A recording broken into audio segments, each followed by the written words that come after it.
présenter ce projet, c'est parce que la bataille qui a été menée ces dernières années a permis d'empêcher la fermeture de cet hôpital. Les exemples de Marseille et de Lyon sont là pour nous montrer que ces hôpitaux de centre-ville à Marseille et à Lyon sont aujourd'hui des hôtels 5 étoiles plus. Voilà, c'est ce qu'ils voulaient faire à Paris. La première opération qui date d'une quinzaine d'années souhaitait vendre ce bâtiment au Qatar pour en faire un hôtel 5 étoiles. Pour nous, le préalable, c'est que la prévente à Novaxia soit cassée. D'une part, parce qu'il y a une opacité financière sur ce qu'est Novaxia. Pourquoi on a choisi Novaxia? Pourquoi ce tarif ridiculement bas?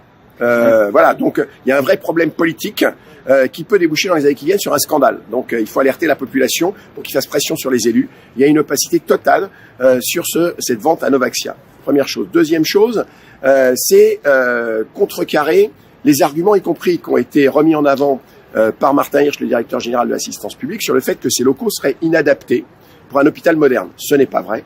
Ça nécessite effectivement des travaux, mais s'il tient cet argument, à ce moment-là, il faut fermer quasiment la moitié des hôpitaux parisiens. Les batailles menées au fil du temps ont permis qu'encore aujourd'hui reste une activité médicale qui a été très réduite, mais il reste une activité médicale. Donc ça nous donne aujourd'hui la capacité de proposer un projet. Alors au regard de la crise et du manque de lits, le projet Hôtel-Dieu devient encore plus d'actualité. C'est-à-dire que nous avons besoin, en cœur d'agglomération, d'hôpitaux généralistes. Il faut comprendre que l'assistance publique hôpitaux de Paris a deux missions. Sa mission de CHU, avec des services très spécialisés, la chirurgie cardiaque, les greffes, etc. Mais l'assistance publique, dans le cœur de Paris, c'est 80% de l'offre d'hospitalisation. Donc l'assistance publique Hôpitaux de Paris doit jouer son rôle d'assistance publique, c'est-à-dire d'hôpital général pour l'ensemble de la population, pour les pathologies courantes. C'est une mission qui a été un petit peu oubliée ces derniers temps, parce que l'essentiel des dirigeants, qu'ils soient administratifs ou médicaux, voulaient faire que de la médecine spécialisée. Et c'est la raison pour laquelle, aujourd'hui, on a cette impasse dans tous les services d'urgence des hôpitaux parisiens. On a des difficultés pour hospitaliser les patients quand ils ne relèvent pas spécifiquement d'un service hyper spécialisé. Donc le projet Hôtel-Dieu, du fait de sa localisation, est centré principalement autour de cette réponse aux besoins généraux de la population pour les pathologies courantes, c'est-à-dire des consultations, des urgences et de l'hospitalisation classique en médecine, en psychiatrie et surtout, puisqu'on a une population vieillissante, en lit de rééducation et pour les plus fragiles et les plus dépendants, des lits de soins de longue durée. Ces lits de soins de longue durée sont d'autant plus importants au regard de la crise, parce qu'à la différence de ce qui s'est passé en EHPAD, ce sont à peu près les mêmes patients qui sont en EHPAD ou dans ces services de soins de longue durée. Services de soins de longue durée où il y a du personnel paramédical et médical. Il n'y a quasiment aucune mortalité dans les services de soins de longue durée et une mortalité effroyable dans les EHPAD parce qu'il n'y avait pas le personnel. Donc ça justifie effectivement. Et pourquoi ces lits en plein cœur de Paris? Parce qu'aujourd'hui, une bonne partie de ces lits sont en banlieue et obligent les Parisiens à aller dans des hôpitaux de banlieue, ce qui pose des problèmes pour les visites de leur famille, parce que les transports, on connaît tous la difficulté des transports dans Paris.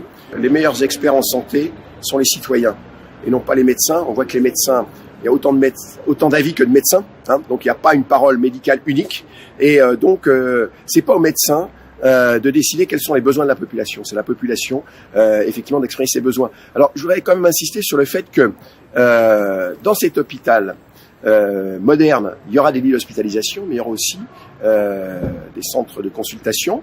Il y a le projet d'un centre de victimologie qui est déjà bien avancé, mais des consultations tout venantes, parce que une des problématiques de la population parisienne, c'est d'avoir un médecin traitant, c'est de trouver un spécialiste dans un délai raisonnable en secteur 1, sans dépassement d'honoraires.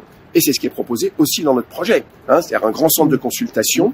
Et l'intérêt de ce centre de consultation intégré dans des locaux hospitaliers, c'est quand vous venez en consultation, vous avez besoin d'une prise de sang, vous la faites sur place. Vous avez besoin d'une radio, il y a un centre de radiologie ici avec un scanner, avec un plateau technique qui permet, en même temps, d'avoir les examens radiologiques. Donc c'est de la médecine moderne, c'est-à-dire c'est le centre de santé intégré dans l'hôpital. Et on peut aussi ouvrir d'autres projets que nous n'avons pas évoqués dans le document que nous avons rédigé avec Gérald Kierzek, mais on nous parle de maisons de naissance pour décharger les maternités, en particulier la maternité de Cochin, qui est une maternité qui est surchargée à presque 6000 accouchements. Une maison de naissance dans les locaux de l'Hôtel-Dieu, en lien avec la maternité de niveau 3 de Cochin. Maternité de niveau 3, c'est pour les grossesses à risque. Mais 80% des accouchements sont des accouchements qui peuvent se faire avec une sage-femme dans un milieu hospitalier, sécurisé. Et s'il y a une complication, on transfère la femme à Cochin, c'est pas très loin. Voilà, on a des locaux tout à fait adaptés qui permettraient effectivement d'ouvrir ce type de structure, maison de naissance, pour que eh bien l'accouchement ne soit pas uniquement un geste technique, parce que la grossesse n'est pas une maladie, et donc ça nécessite un autre environnement que ce qui est proposé à Cochin, où c'est bonjour madame, venez accoucher, au revoir madame dehors, parce qu'il y a d'autres femmes qui attendent et qu'il faut libérer les lits. Voilà. Ces locaux ne sont pas si anciens que ça. Cet hôpital a plus de 1000 ans. Ces locaux datent du 19e siècle. Et au moins sur le rez-de-chaussée, le premier et le deuxième étage, on peut avoir des services de soins modernes. Dans les étages supérieurs, on peut faire des choses différentes. Et d'ailleurs, c'est intégré dans notre projet. Donc la problématique aujourd'hui, c'est de dire, on construit d'abord le projet médical. On voit les surfaces occupées, et sur les surfaces restantes, eh bien, nous avons des pistes, pour l'instant qui ne sont pas formalisées, mais d'une part, des labos de recherche universitaires, en lien avec le rôle de CHU de l'assistance publique. Nous avons une problématique aussi du musée de la paix qui a été fermé pour vendre ses locaux. Et donc, pour l'instant, les objets sont dans des caisses, et ce serait idéal de les relocaliser au centre de Paris. Voilà, ici, c'est un des lieux parisiens où passent le plus de touristes dans l'année. Voilà, bon, un petit peu moins depuis l'incendie de Notre-Dame, mais ça reviendra donc de localiser le musée de la paix. Voilà, donc, dans notre projet, sur les surfaces, eh bien, nous, on conçoit l'hôpital comme quelque chose de moderne, et on a une particularité du fait de la localisation de cet hôpital. On propose qu'il y ait un centre de soins en urgence pour les touristes parisiens. Et donc ces touristes nécessitent parfois, avant qu'ils puissent rentrer dans leur pays, avec un éventuel rapatriement, un hébergement qui n'est pas forcément un hébergement hospitalier. Ils n'ont pas besoin forcément d'être hospitalisés. Et ça existe déjà, puisque ça avait été créé pour les patients qui venaient en ophtalmologie, qui sont souvent des patients ambulatoires. Et donc dans les étages supérieurs, eh bien, de créer un hôtel hospitalier pour héberger en particulier ces patients étrangers avant leur retour dans leur pays. Donc on voit qu'on peut utiliser la totalité des surfaces. Ce qu'a montré ces dernières semaines sur les mensonges des dirigeants de l'assistance publique, eh bien, nous avons contesté la stratégie des TGV sanitaires, l'évacuation de patients en TGV en province. Nous avons dit que nous avions des locaux disponibles, il valait mieux transporter du matériel et des soignants et garder les patients à Paris. Parce que les transports sont aussi source de risques majeurs. Et Martin Hirsch a refusé d'examiner cette proposition en mentant, puisque il a dit, y compris à la maire de Paris et au ministre de la Santé, ce n'est pas possible parce que l'alimentation en fluide, air et oxygène, ne sont plus fonctionnelles.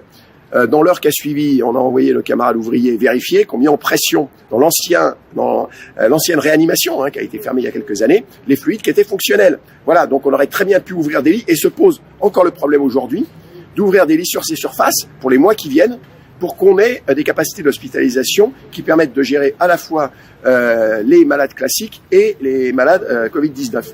Donc on est face à des dirigeants administratifs et politiques qui mentent honteusement pour ne pas donner d'alternative autre que la vente à Novaxia et la transformation de la partie noble du bâtiment en centre commercial et en restaurant de luxe.